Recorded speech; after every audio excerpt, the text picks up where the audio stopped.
The Artemis was the manifestation of a dream.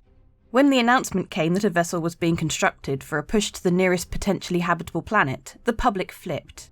Alien worlds and first contact was no longer the province of sci-fi. It was becoming a tantalizing reality. The ship would be fitted with stasis couches, known as boots, terraforming equipment and supplies, and an AI core at the helm. Maximum capacity? 5,000. A call went out for volunteers. No one downplayed the risks, of which there were many. On a slow burn with the latest engines, the Artemis would take over 200 years to reach its destination. A lot can happen in that time. Regardless, there were over 1 million volunteers. Committees filtered the list down, trying to balance the best combination of skills, trades, and disciplines. The following are excerpts from Chariot to the Stars, the official companion piece to the launch, based on the compiled flight logs, personal journals, and witness accounts of the Artemis and its launch. 12th of February 2232. Launch T-minus 14 hours, 38 minutes and 13 seconds. On the eve of the Artemis's launch, Captain Lisa Danvers was checking circuit boards underneath the comm station on the bridge, for the third time. Arthur Kenlow, engineering, sat on the arm of the captain's chair. He'd given up trying to figure out what she was looking for. Lisa always had an issue with big ships. Sure, she'd flown transports before, but this was different. There were 1,000 things that could go wrong which could, in turn, affect 1 million functions. It was maddening, and she probably screwed herself by even starting down this path. "Are you sure I can't assist you, Captain?" a disembodied voice said, murmuring from dozens of hidden speakers throughout the bridge. It was the AI, helpful as always. "No, I'm okay," she said. Kenlow mouthed along the words of what was clearly a familiar exchange. Lisa couldn't see anything wrong, out of place, or suspect in the myriad of circuit boards. She hated pre-flight anxiety. No matter what she did, it always hit her bad. So, she made an executive decision. She cut herself off and replaced the panel. Kenlow perked up. "You good?" "Yeah, I think so." "Hey, Janice?" "Yes, Captain," the disembodied voice replied. "Generate another set of contingency actions for the stasis boots. Do you have any specific parameters?" "No, use your imagination. That is a concept of which I only have an external understanding. Outside the box, something we haven't thought of. I will try, Captain." That night, Janice, the AI core, tried to imagine. The next morning, the world waited. The volunteer population was waiting on an orbital platform. The engineers felt it would be easier that way, save themselves the trouble of having to build launch seating for 5,000 if they didn't have to. So they had been ferried up there in groups over the past few weeks. Today was the launch of the Artemis itself. Danvers and her core crew would take her up, then dock with the platform to pick up the civilians and any last-minute supplies. News orgs from around the world were gathered, ready to capture the moment in every conceivable format and put it on anything with a screen. Lisa was already strapped in, the nerves and jitters of the past few days melting away with each passing moment. She stared at the main projection screen, displaying the front view of the ship. Right now, it was just a sealed launch tube. She thought about what lay beyond it, the sky that she loved. It was waiting for her to come back. Danvers glided through her pre-flight checks. She was thorough and professional, but couldn't get through them fast enough. Crew departments checked in. It was green across the board. A final check-in with flight control. They were set. It was time. Klaxons outside the ship began beeping. The massive metal gates of the flight tube unlocked with heavy thuds. "Captain Danvers, shall I assume launch control?" Janice said. "No, I got it." "Are you sure, Captain?" "I'm sure." The gates started to move. "But Captain, I have a .002 error quotient to..." "Just show me that sky, I'll get us there."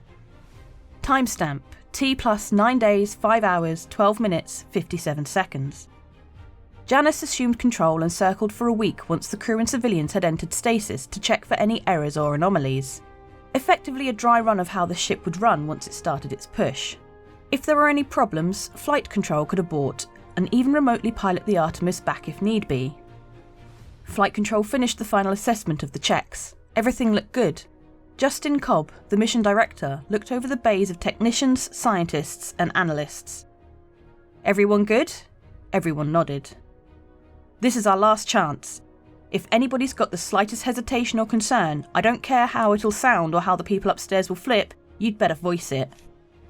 Silent. Cobb gave it a few moments, then nodded to establish contact with the Artemis. Good afternoon. How are you, Janice? I've been running simulations, contingency scenarios. Examples include random power fluctuation, impact with foreign body, contact with new uncategorized gas or element, contact with hostile organism, etc. Any conclusions? I think will be satisfactory. Cobb glanced at the nearest tech, slightly confused by the AI's language. You think? I imagine we will be fine, Mr. Cobb. 22 minutes later, the Artemis blasted its thrusters, starting a full burn for a scheduled 70 minutes. It passed the edge of our solar system, into that great sea of space beyond, into the silent black that surrounds us. 7 centuries later, and we still don't know what became of the Artemis. A piece of the ship's hull plating was found in the Stanton system by Shubin Interstellar during a strip mining operation on Microtech. Its discovery led to Shubin hiring explorers in an attempt to locate the rest of the ship. A thruster was found on Osso too. It was an object of worship for the native people and showed that 12 of the crew, including Kenlo, interacted with the Ossonians by teaching them how to make fire and pointing out their next destination, Callis. As Osso is a protected system, the thruster was never recovered. An original copy of Janus was purchased by the Hartley Museum for an exhibit on the Artemis. It was later seized by the Nebula Bank because the museum failed to pay loans, and then stolen by one of the explorers hired by Shubin in order to trace the route that the Artemis could have travelled. This original copy of Janus was kept by the explorer who stole it. It now runs her ship instead. It also ran a simulation of what could have occurred based on the small amount of information, transcripts of commands, and flight data from the point of Janus's installation to when the Artemis went out of range.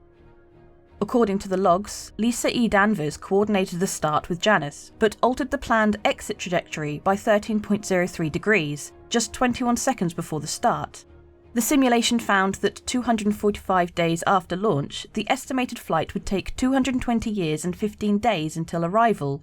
Janus itself, provided with an adaptable AI, doubted that the primary mission would succeed and seemed to look for another habitable system, which was his secondary mission. However, he still estimated the chance of succeeding as almost non-existent. It is believed that the Artemis sustained damage and that Janus woke some of the engineering crew in order to touch down for repairs. However, Janus was unable to put the crew back into cryostasis. Arthur Kenlo's frozen remains were found deep underground on Callis 9. However, since Callis was younger in its development than any other known systems in the UEE or beyond, it had been under almost constant observation by a scientific community eager to study the formation of planets up close. As such, Kenlo's remains were lost in the excavation activity that had revealed them. And that is where the trace of the Artemis fades away. I was feeling tired and sluggish. I found out that I was allergic to adverts and malware in 2022, which means I can't use the internet. If only there was a service that could help. Wait! There is! NordVPN.com/BoredGamer! It's NordVPN that I use, and it blasts away a load of my advert and malware-based concerns, while allowing me to freely explore the internet. Maybe I want to be in the USA today, and pretend that I'm an American. What's this? Now I'm down under in the Australias? Wait, now I'm in the UK. Okay, I live there. That is less impressive. NordVPN has done so much for me. Sign up with the links below or go to nordvpn.com/BoredGamer. Every month we have a ship giveaway. For April 2022, we're giving away an Origin 400i. It's a luxury exploration and touring ship, which will be great for a small crew wishing to explore the stars or try out a multitude of other gameplay. It's like a little yacht in space, a little piece of luxury. All you need to do to be in for a chance to win that is comment on any of my videos made during April 2022. More details in the description below. If you wish to further support the channel, consider clicking the join button under my videos to become a channel member or even become a Patreon. That goes a massive way in helping with our day-to-day videos and gives you a variety of little exclusives as well. But it should just make you feel warm and fuzzy inside. Join today! Thanks so much for watching. Please don't forget to like, subscribe and comment if so inclined, and I'll see you in the verse.